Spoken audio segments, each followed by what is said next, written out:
Justice Tech Pros podcast with Dominic Crea, one of the most unique podcasts on the internet, discussing the obstacles the defense team faces when trying a case, what goes on behind the scenes during pretrial and motion phase, holding defense attorneys accountable, making sure they're fighting for their clients, the difference between textbook law and how things truly play out in a courtroom, and everything in between. Find us on Twitter, Facebook, and Instagram at Justice Tech Pros.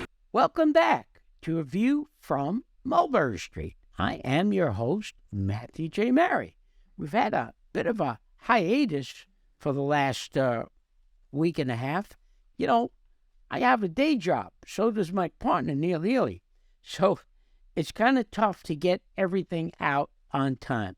But in the future, we're going to do our best to get one episode a week. Maybe it'll be 10 days apart, whatever we can do. We want to put out something good, just not any old thing. And today, I'm going to talk about some of the, I guess you can call them notorious mob lawyers. Another way of putting this episode would be Matthew Murray's kind of Hall of Fame and my favorite mob lawyers. Generally, you had so many lawyers who were famous in the 1940s and the 1950s. The lawyers who came before me in the days of Al Capone and Frankie Yale, they were before my time. But for now, I'm just going to run through a list, and you're going to like it. A list of lawyers who really impressed me through the years. It's not an all-inclusive list. And I know people are going to jump on me and say, hey, Matt, you forgot this guy and you forgot that guy. But, this is kind of off the top of my head. And I went through it last night, and I tried to put together a list of the greatest criminal lawyers of all time, the greatest mob lawyers of all time. And aside from number one and number two, it's in no particular order. I mean, I can't rank these guys. All of them had their own special way of being special. But I have to say that number one on my list, my all-time list, is a guy that I met when I was about 12 years old. His name was Albert KREIGER, and he was one of the best lawyers in the United States for decades.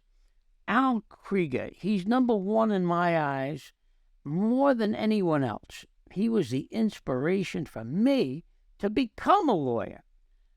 Al not only represented Joe Bonanno as a young lawyer, and John Gotti when he was an old lawyer, but he actually was a leader in all of the national criminal bar associations across this country.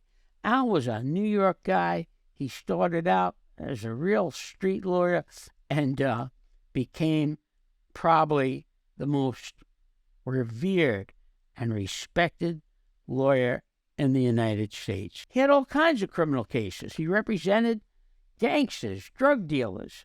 He represented Native Americans. He represented American Indians in a battle that they were having. He started out in New York, and he went to Florida, and he went to California, and he was well-based in all those places. He's not only a man of great integrity in and out of the court, but a man of great courage. I personally witnessed Al KREIGER stand up to one of the toughest men who ever lived in order to preserve his integrity as a lawyer. When I got out of law school and I asked Al for a job, he told me, go to work for the Legal Aid Society. I didn't like that, but I got the same response from Jimmy LaRossa and from Larry Hochheiser and some other lawyers, Harold Borg, another guy is a great friend of mine, Harold Borg. They all told me go to work for the Legal Aid Society because that's where they started. And I have to say that was really great advice because I got to try a lot of cases as a young legal aid lawyer. I stood there from 1976 till 1979. By working in the pit, so to speak, you really get to learn your craft. And you've got to be able to have some battle experience before you become a private lawyer and ask people to pay you. So I got some really great advice from Al KREIGER. The second lawyer I want to mention, the greatest lawyer of all times in some people's eyes, is James LaRossa. James LaRossa. He was recognized by most as the best of his time in court, and certainly the richest of all the rich lawyers of the golden age of criminal trials. He was the top gun in New York in the 1970s, the 1980s, the 1990s, all the way up until his death in 2014 when he was 82 years old. Yes, Jimmy was still on top when he was 82 years old. Jimmy represented judges. There was a period of time when in New York City, when Maurice Najari, the special prosecutor, he was prosecuting not mob guys. Maurice Najari was prosecuting judges, okay? And Jimmy LaRossa kind of made his bones representing all of those judges and beating almost every case that he tried. And that catapulted Jimmy into the top of the class, so to speak. And he went on to represent gangsters and high-rolling defendants. His clients included Paul Castellano in the commission case and Wild Bill Cutler. It was rumored that Jimmy was paid by Paul Castellano $1 million to represent him in the commission case. Jimmy never got to try that case because Paul passed away, as we know from our previous episodes, on December, I think, 16th, 1985, and Paul never went to trial on the commission case.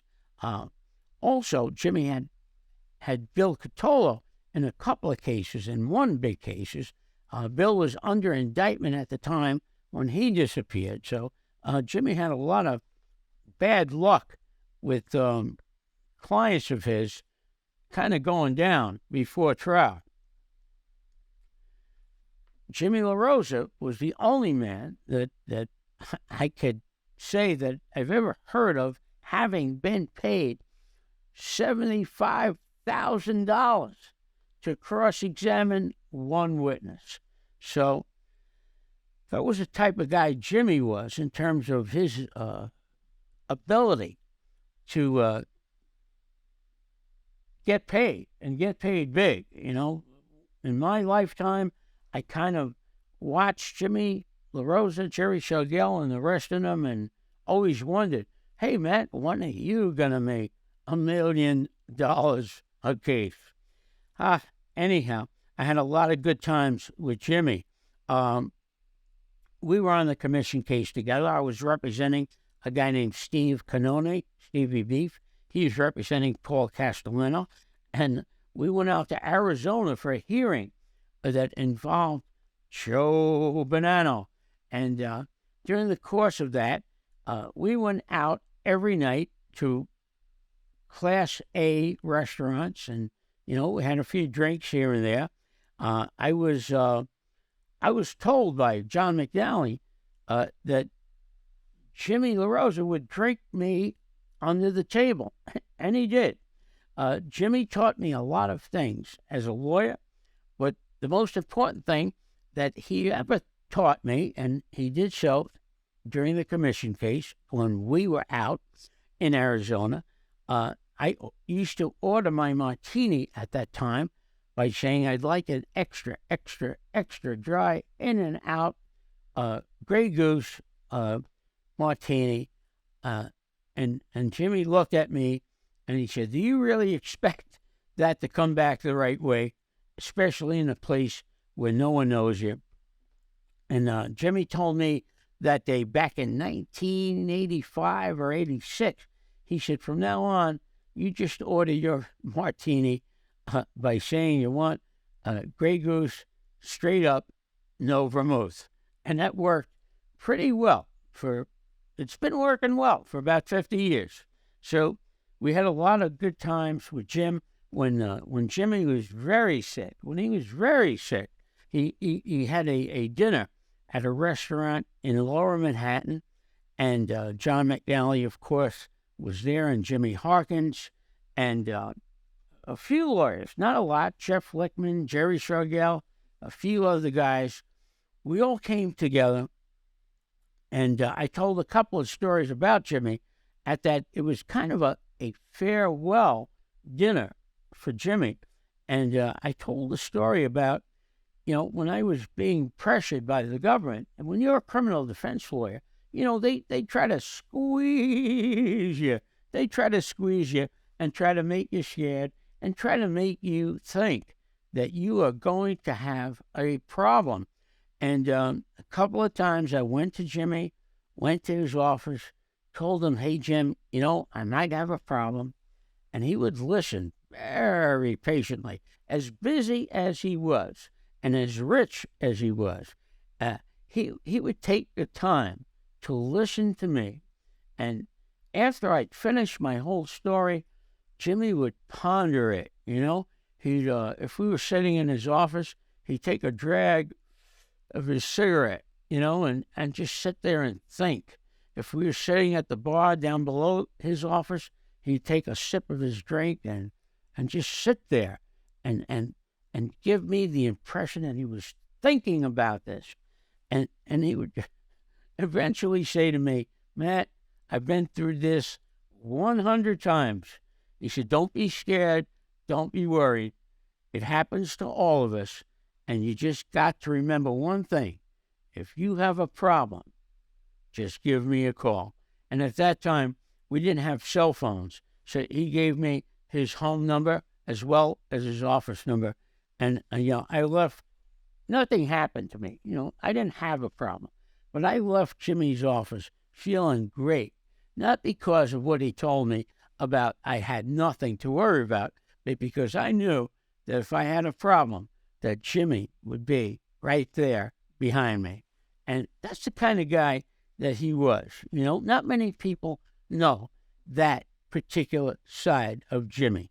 Before I forget, you can't have a conversation about Jimmy LaRossa without acknowledging my friend, Jimmy's right-hand man, Andrew Weinstein, who not only backed up Jimmy LaRossa for decades, but was the backbone of his law firm. Who else are the greatest lawyers that I met in my life? Well, Jerry Shargell, he was Jimmy's partner at one time, along with Ron Fischetti, who also makes the list. And Jerry and Jimmy, after they split up as partners, they used to do so many cases together. They were a regular 1-2 punch, a famous 1-2 punch, trying so many mob cases together over the years. And Jerry Shargell probably is famous for being in the John Gotti cases, but he had them all. Jerry Shargell was probably at the end of his career the most prominent lawyer in the city of New York, and he really took down some big legal fees, and he deserved them too, because Jerry was one of a kind. He and Jimmy made some partnership, and they made some team when they weren't partners. The next on my list is a guy named Gus Newman. Gus Newman was older than Jimmy and Jerry, and in his time, I guess you describe Gus Newman as a lawyer's lawyer and the guy that all the big shot lawyers would go to for advice. He picked his cases carefully, and he was much in demand on organized crime cases, but he wouldn't take just any case. You had to really work to get Gus Newman to be your lawyer, because he wouldn't take any old case. He was the top of the heap. And the most important thing I remember about Gus Newman is how comfortable he made me feel as a young lawyer whenever I would go to him for any kind of advice. He was really the tops. Next, who else? Jack EVSEROFF. Jack EVSEROFF's the crazy guy. Jack was once partners with Gus Newman and Larry Hochheiser. Jack practiced until he was in his mid-90s, and he was one of a kind. He was lucky enough to try a lot of cases, more cases than most lawyers, and I was lucky enough to try 3 cases with Jack EVSEROFF. And let me tell you, I had the time of my life being involved with Jack. The first time I met Jack, I don't know how old he was. I was about 30, and he had to be at least, I think Jack was 60. And I came to see him. He wasn't in his office. He was in a restaurant right beneath his office, like so many lawyers would have a favorite restaurant beneath the office. And I met Jack, and I had 2 trial bags with me, those like valise cases. And I had old junk in them from, the case that we're working on. And Jack said to me, what do you have in those bags? And I said, Jack, I got tapes in here. I've got discovery material. I've got this, I was 30 years old. I was trying to impress Jack. And Jack says, hey, buddy, it's nice to meet you, but don't ever bring bags like that in front of me again, especially at 5 p.m. He said, it's 5 p.m. He said, and at that particular moment, he had his girlfriend on his right side and his secretary on his left side, both beautiful women. And he said, at 5 p.m., he said, this is martini time. He said, and we're going to talk about the case, but we're going to relax.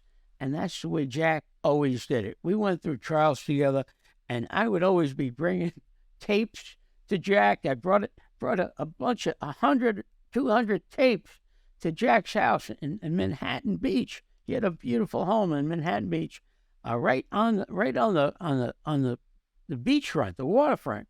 And I went there with all this stuff again. And Jack said to me, buddy, keep that in your bag. He said, because we're going to win this case by attacking the cops. And I had cases with Jack where we always attacked the cops, and we attacked the judges, and we attacked everyone.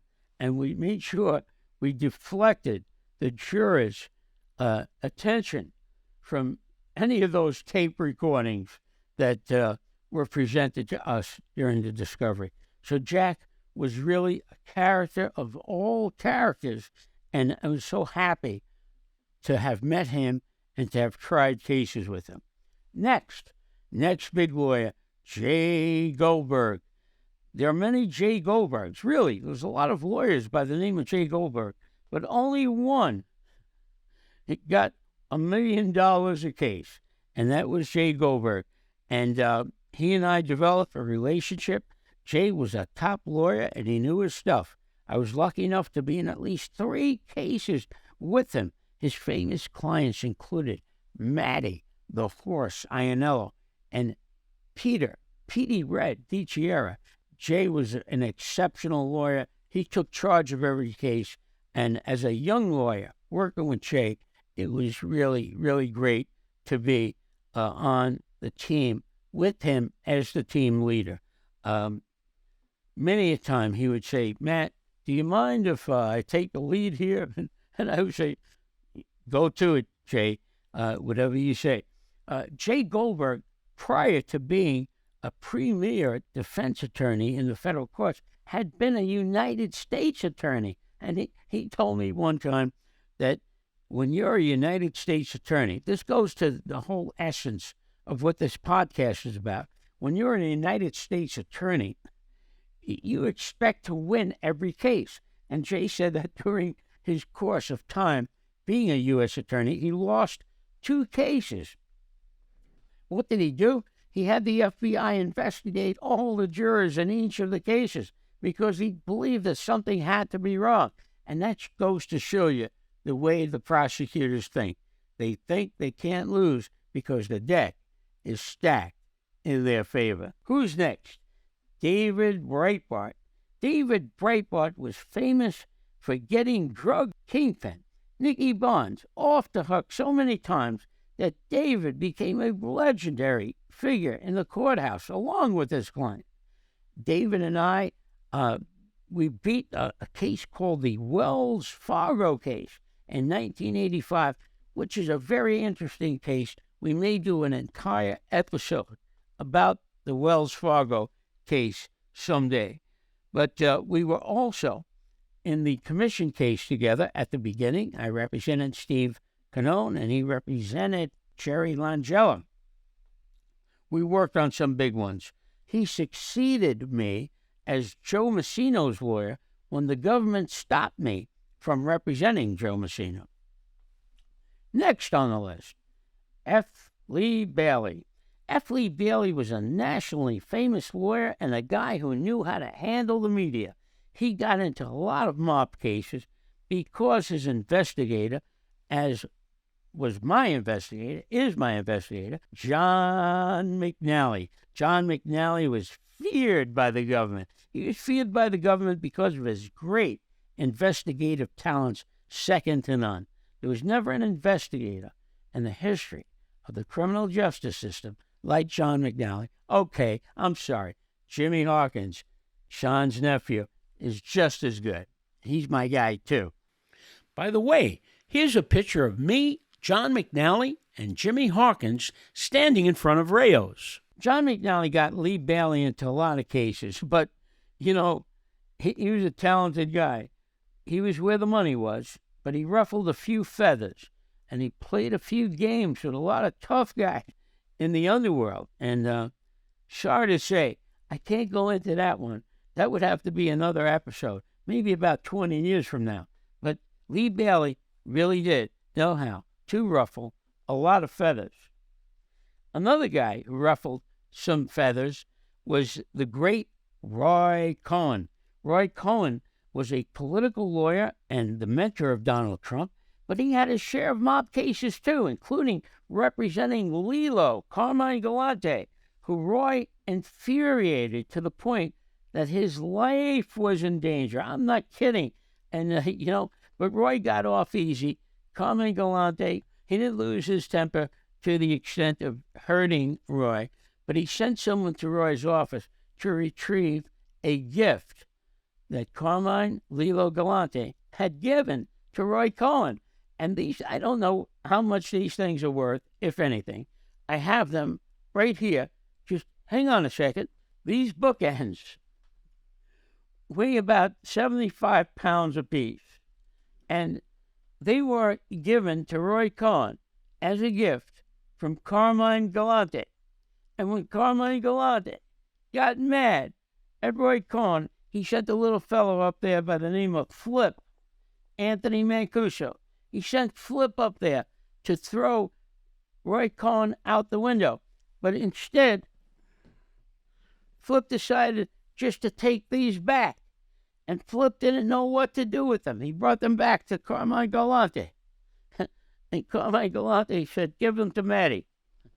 So, those are my heirlooms in remembrance of both Carmine Galante and the great Roy Cohn.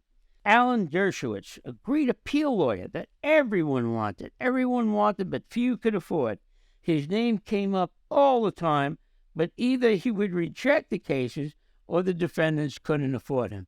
I wouldn't call Alan Dershowitz a mob lawyer in any way, but you could bet that all the mob guys wanted to get him as an appeal lawyer. Barry Slotnick, a great lawyer. Barry Slotnick was a great businessman, a nice guy. We had a great time when we were on the commission case. We were out in Arizona.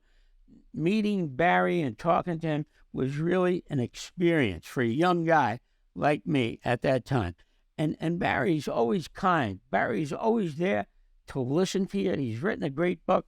I'm trying to get him on to do a whole interview with him. Maybe I can get his son on, but he lived a life that was great.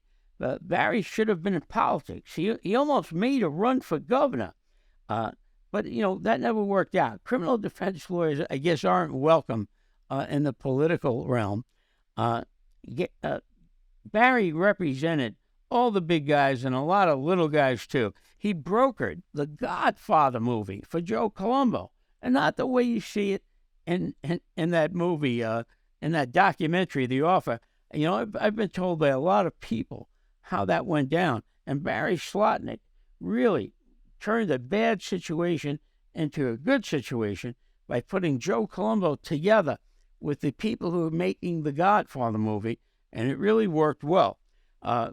He was Joe Colombo's lawyer, and he basically ran the Italian-American Civil Rights League, which was a powerhouse organization until Joe Colombo got shot in the head. I was there on June 28, 1971, in Columbus Circle. Barry Slotnick could have been John Gotti's lawyer, too, but that job fell to Bruce Cutler because Barry was conflicted out because he represented Aneilio Dela Croce, Mr. O'Neill, who the government said was the so-called underboss of what they call Gambino family. And so Barry Slotnick had to represent Aneilio Dela Croce. And so when John Gotti came to him, Barry kind of pushed him off onto Bruce Cutler, who was working with Barry at the time. And boy, that was the beginning of a great story and the American legal system and the streets, everything. The partnership between John Gotti and Bruce Cutler really not only made news, but made history. Bruce Cutler is a great lawyer and a great friend, too. A real-life tough guy in the courtroom. Bruce was afraid of no one, and he didn't hesitate to turn the courtroom upside down. And when I say turn the courtroom upside down, no one has ever done that before or after like Bruce Cutler. Bruce, I'd have to say, is the ballsiest lawyer of all time, and he did such great work for John Gotti that the government made sure they prevented him from representing John in the case that sent Mr. Gotti to jail for life. Bruce Cutler is not only one of the great lawyers on my list, but one of a kind. Murray Richmand. Murray Richmand is currently the dean of all criminal lawyers. You got to tune into our episode where Murray was interviewed. There's a lot of insight into how to do it. Murray's a guy who you really trust to know what to do at any time. Murray is all over the place, but he is. When you talk about the Bronx, you talk about Murray Richmand. Marty Adelman. Marty Adelman was one of the best prepared lawyers who ever lived. He was dedicated and smart, well-rounded. He was a well-rounded lawyer who pulled many a rabbit out of a hat. And Sally, my friend, you know what I'm talking about. Lou Idella, my pal, the father of the famous Arthur Idella, who was famous down at the courthouse before his famous son was born. Lou never gave up any kind of court case unless he fought to the end, fought to the finish. You know, blood and guts. Lou Idella is one of the best lawyers you could ever have, and his friendship is a treasure to me. Just knowing Lou and working with him through the years was always something to be grateful for. John Iannuzzi, an old-time Manhattan lawyer who was born into the business. His family was in the business, and he's still knocking them dead in his 80s, still practicing law. Next, Larry Hochheiser, a mentor to me, who, like Al Krieger and Jimmy LaRossa, told me to get trial experience at the Legal Aid Society before going into private practice. I saw Larry do the impossible in court over and over and over again. When Larry was told that Paul Castellano said that Larry, quote, stunk as a lawyer, Larry very respectfully said to me, quote, Paul wouldn't know a good lawyer from a horse's ass, end quote. So that's that. David Ruhnke. Oh, my goodness gracious. David Ruhnke is the guy that helped me get through the Tommy Patera case, the Tommy Karate case. And David is an all-around all-star, a trial lawyer, an appellate lawyer, and the best preparer of a case who ever lived. He was my co-counsel on the Tommy Karate case, U.S. v. Patera, the first federal death penalty case in New York. Thanks to David, Tommy Karate is still alive and kicking. Frank Lopez, he represented Carmine Persico, Junior Persico, for years and years and years and years. He once told me something that I'll never forget. He said to me, he said, Matt, never say anything to anybody that you wouldn't want to hear being played on tape in federal court. And when he said that to me, I was a young guy, a young lawyer, 30 years old, and I kept that with me forever. I know what to say and what not to say. Okay. Next, my buddy, Vinny Romano, one of my most trusted lawyer friends, okay? He's represented a lot of people that we know, like Anthony and Delicato and, a lot. He's the guy that I go to. When I can't be in a case, I call Vinny and say, Vinny, can you take this case? John Maringolo. John recently passed away at age 48, and he was the top guy in the legal profession when he passed away. John had the potential to be the greatest of all time, and he was a kind man and a good man and someone I trusted with my whole heart and my whole soul. And he was younger than me, but I was so very, very proud to know John Maringolo. Okay, let's see. Last and not least, Anthony DiPietro. Okay, Anthony DiPietro, who does all my legal research and writing and can try a case too. If you don't think you could try a case, ask Stevie Crea. Anthony spent years with me trying to get Carmine Persico, Junior Persico, out of jail before he died. Junior loved him. When I say Junior loved Anthony, I mean Junior loved Anthony. And we're still working. We're trying to get some old guys out of jail. We're trying to get Vic Amuso out of jail. We're trying to get Jimmy Hyde out of jail.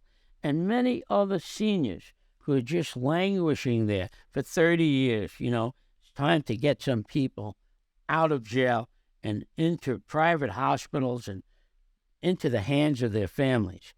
Anthony DiPietro is the rare combination of innovation, knowledge, guts, and heart. And so, that's it for today's version of A View from Mulberry Street.